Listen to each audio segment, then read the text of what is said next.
अभी आ गए आप काम से? अब आप जल्दी से हाथ मुंह धो लीजिए, मैं आपके लिए खाना लगा देती हूँ। अरे यार साक्षी, खाना तो आकर खा लेंगे। चलो आज पहले बाहर चाट पकौड़ी खाकर आते हैं। आज बड़ा मन कर रहा है चाट पकौड़ी खाने का। अरे नहीं, सासू माँ गुस्सा करेंगी। तभी अंदर से शोभा निकल कर आती है और दोनों की बातें सुन लेती है। अरे बहू चली जाओ, जब हार्दिक इतना कह रहा है तो उसका मन भी होगा खाने का। और वैसे भी शादी को इतने दिन हो गए, कहीं नहीं गई तब से, इसी बहाने थोड़ा घूम आओ। अपनी सास के कहने पर साक्षी हार्दिक के साथ साइकिल पर बैठकर चली जाती है। अच्छा जी, मेरे कहने पर एक बार नहीं चली और माँ के बोलने पर एक बार नहीं चलती तुम? अरे तू सासू माँ से पूछे बिना कैसे आ जाती मैं? खैर ये सब छोड़ो, ये बताओ आज ये इतना प्यार कैसे जाग रहा है मुझ पर, जो आज मुझे बाहर की चाट पकौड़ी खिलाने ले आए हो? अरे वो राजू कल अपनी पत्नी को बाहर लेकर गया था, मुझे बता रहा था, तो बस मैंने भी सोचा कि आज मैं भी साक्षी को चाट पकौड़ी खिलाने ले जाऊं। अच्छा जी, शादी को 1 साल होने जा रहा है, अब भी इतना प्यार करते हो मुझसे? अरे पगली, प्यार समय बीतने से कम थोड़ी होता है। टाइम कितना भी बीत जाए पर प्यार कम नहीं होता।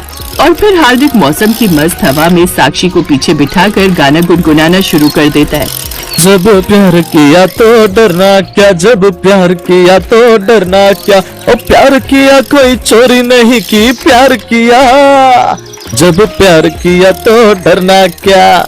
दोनों बहुत ही खुश थे और हंसते बोलते मगन होते हुए जा रहे थे कि तभी सामने से एक बाइक आती है और उनकी साइकिल को टक्कर मार देती है, जिसके कारण हार्दिक की वहीं मौत हो जाती है और साक्षी को थोड़ी बहुत चोट लगती है। कुछ समय बाद हार्दिक की डेड बॉडी को घर पर लाया जाता है।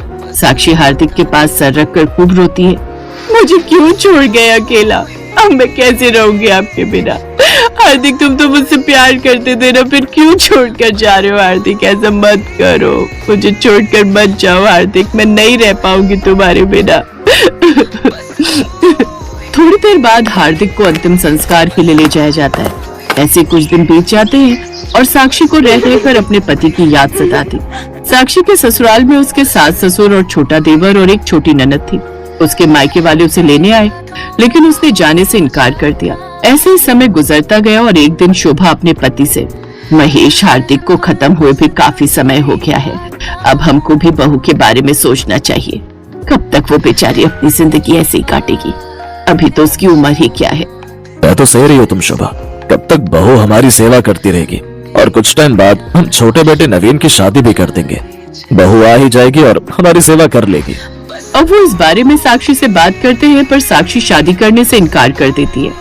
नहीं, मैं यहीं रहूंगी, मैं इस घर को छोड़कर कहीं नहीं जाऊंगी, ये घर मेरे हार्दिक का है। साक्षी की बातें सुनकर उनकी आंखों में आंसू आ जाते हैं और वो उससे कुछ नहीं कहते। तभी उनका ध्यान नवीन पर जाता है और दोनों के दिमाग में एक ही बात चलती है, क्या आप भी वही सोच रहे हैं जो मैं सोच रही हूँ? हाँ शोभा। अब वो पहले इस बारे में नवीन से बात करते हैं। साक्षी अच्छी लड़की थी, इसलिए वो इसके लिए मान जाता है और साक्षी भी यही सोचकर हाँ कर देती है कि उसे कहीं और नहीं जाना पड़ेगा। फिर कुछ समय बाद साक्षी की शादी उसी के देवर नवीन से हो जाती है। नवीन पास के ईंट भट्टे पर काम करने लग जाता है और वहाँ पर उसको नशे की लत लग जाती है, जिससे अब वो रोज नशा करके घर आता और साक्षी को बहुत बुरी तरह मारता है। माँ जी बचाइए मुझे, ये मुझे मार रहे हैं।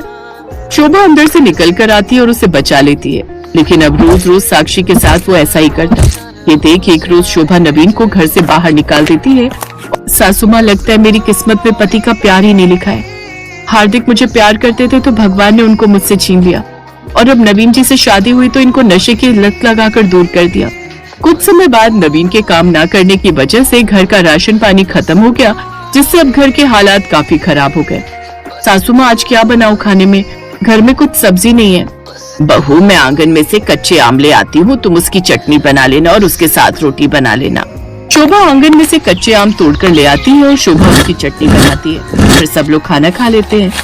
फिर अगले दिन साक्षी, सासू माँ, आज क्या बनाऊं खाने में? आज घर में आटा भी खत्म हो गया है। मैं सोच रही थी क्यों ना मैं आज कच्चे आम के पकौड़े बना लूं। कल भी रेनू दीदी ने खाना नहीं खाया था, आज तो वो मन से खा लेगी, और थोड़ा सा बेसन भी रखा है, उसी में लपेट कर बना दूंगी पकौड़े। साक्षी रसोई में जाती है और बेसन का पेस्ट बनाती है और उसमें कच्चे आम काट कर डालती है और सबके लिए गर्मा गर्म पकौड़े बना कर लाती है। अरे भाभी, क्या बनाया ये? एक तो इतने खट्टे आम, ऊपर से मसाले, मुझे नहीं खाने, ले जाओ इनको। रेनू, ये कैसे बोल रही है? तुम्हारे लिए तो बनाए थे ये पकौड़े तुम्हारी भाभी ने। जब कुछ नहीं था घर में तो वो कहाँ से लाती बनाने के लिए कुछ। अब खा लो और नखरे मत करो। और फिर रेनू मन मारकर 2-3 पकौड़े खा लेती है और गुस्से में वो अपने कमरे में चली जाती है। अब साक्षी सोच में पड़ जाती है कि ऐसा कब तक चलेगा, कुछ न कुछ तो करना ही पड़ेगा। मुझे नहीं पता था कि मेरा दूसरा बेटा इतना नालायक निकलेगा।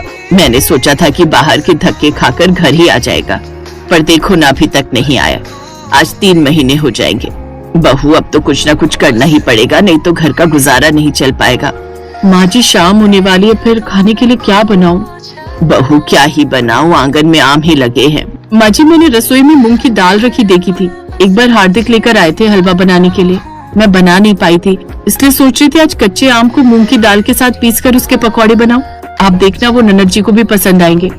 थोड़ी देर बाद साक्षी अंदर जाती है और कच्चे आम की मूंग की दाल वाले पकौड़े बनाती है। कुछ देर बाद, अरे वाह भाभी, आज पकौड़े तो बहुत अच्छे बने। आज किस चीज के पकौड़े बनाए हैं? ये आज मैंने मूंग की दाल के पकौड़े उसमें आम डालकर बनाए। जो भी बोलो, ये इतने कुरकुरे हैं कि मजा ही आ गया। मैं तो कहती हूँ आप यही काम शुरू कर दो, देखना कितने पैसे छापोगी। ये बात सुनकर शोभा और साक्षी एक दूसरे को देखने लगते हैं। थोड़ी देर बाद शोभा अपने पड़ोस से कुछ पैसे उधार लाती है और उन पैसों से पकौड़े बनाने का सामान लेकर आती है। फिर शोभा भी आंगन से कच्चे आम लेकर आ गई और साक्षी ने भी सारी तैयारी कर ली थी। फिर साक्षी ने कच्चे आम को काटकर उसे मूंग दाल का पेस्ट बनाकर उसके पकौड़े बनाए और शोभा सर पर टोकरा रखकर पकौड़े बेचने के लिए चली जाती है और गलियों में बाजारों में आवाज मार मार कर पकौड़े बेचने लगती है। पकौड़े ले लो, पकौड़े, खट्टे मीठे आम के पकौड़े, एक बार खाए तो वो खाता ही जाए। ऐसे आवाज मार मार कर सारे पकौड़े बिक जाते हैं। अब घर पर साक्षी पकौड़े बनाती रहती और कुछ दिन बाद उन्होंने हिसाब लगाया तो उनको मुनाफा होता नजर आया। ऐसे दिन बीतते चले गए। लोगों को साक्षी के हाथ के बने पकौड़े बहुत पसंद आने लगे, जिससे लोग रोज सुबह शाम कच्चे आम के पकौड़े खाने लगे। साक्षी की हालत खराब हो जाती थी सुबह से शाम तक पकौड़े बनाने में। एक दिन शोभा मंदिर के बाहर पकौड़े बेचने गई। मंदिर में उसने मांगने वालों की लाइन में अपने छोटे बेटे को भी बैठे देखा और अचानक उसके हाथ से पकौड़े का टोकरा गिर गया। बेटा तू यहाँ मंदिर के बाहर, क्या हुआ ये सब? माँ मैंने बहुत गलत किया था साक्षी के साथ, आज उसी के कर्मों की सजा भुगत रहा हूँ। क्या हुआ था बेटा तुझे, और तू इतने दिन से घर वापस क्यों नहीं आया? एक दिन ऐसा नहीं गया जो तेरा इंतजार नहीं किया मैंने।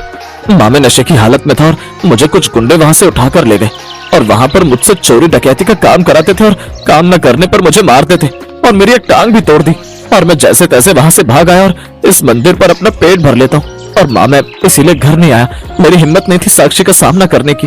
फिर शोभा नवीन को अपने साथ घर ले जाती है और नवीन साक्षी से माफी मांगता है। साक्षी भी उसे माफ कर देती है और सास बहू ने पकौड़े बेच बेच कर मेहनत करके नवीन का अच्छे हॉस्पिटल में इलाज कराया और नवीन को ठीक कर लिया। कुछ समय बाद नवीन ने अपना ठेला लगा लिया। सब लोग मिलकर ठेले पर काम करने लगे। उनका ठेला अच्छा चलने लगा और पैसे की कमी पूरी हो गई। उनकी आर्थिक स्थिति भी ठीक हो गई। अब साक्षी को वो खूब प्यार देता, जिससे साक्षी भी बहुत खुश थी।